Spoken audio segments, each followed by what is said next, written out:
Oy, sa mga puso na ito ang mahiligo ng adventure. Ano sa kalugar sa Dakbayan, Toledo, nga swak kayo alang sa mountain climbing. Ato na grade 316 nga panoramic view sa ibabaw nga imong masaksihan dinhi. Busa mga kapuso, tara, manlaag ta, pinaagi ni ining report. Usa sa mga stress reliever sa mga adventure seekers ang pagkatkat sa mga bukid. Gawas nga relaxing kini, self-fulfilling usab kung matapos nimo kini nga luwas. Ug makita nimo ang panoramic view. Dinhi sa Barangay Central, Climaco, Toledo City, nahimutang kining usa sa mga sakunod nga bukid.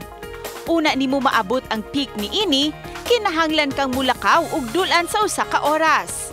Adunay mga bahin sa trail nga dangog, lapukon, sakunon kaayo ug may bahin nga kalibunan. Apan aduna say kapahulayan nga mga lugar dinhi. Sa tunga-tungag bahin sa pagkatkat, dayag na kaayo ang view sa Malubog Lake ug ang Biga Pit. Sa pagsaka namo sa Mount Tagaytay, ubay-ubay ta og nakadungan nga mga turista. Sama nato, gusto usab nilang i-explore ang Sugbo.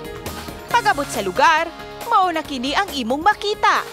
Ang bitamina sa mata nga maanindot nga 360 view. Presko ang hangin, relaxing ang bukid ug dagat nga view, mao nga worth it gayud ang pagsaka dinhi. Ug sa dili pa ang picture taking, mamahimo kang mupos usa ka diyot. Ug enjoy lang nimo sa imong mga mata ang gasa sa kinaiyahan. Instagrammable kaayo ang lugar ug dili picture versus reality. Kini nga lugar kay nindot kaayo. Labi na sa katong naaidog kong mga problema kung muari sila kay mawaang ka ng problema. Nindot kayo ang mga view, makita nimo ang Negros, makita nimo ang Balamban ug nindot pa kay ang hangin. So katong wa pa ka Suroy ug Tagaytay, dali na og suroy na mo sa Little Tagaytay. Presko ang hangin ng limpyo tan-aon og hapsay pumingon.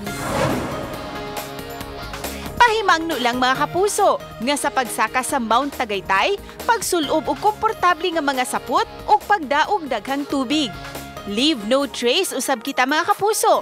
Kung unsa ang imong gida, maura usab ang imong dadun pagbalik.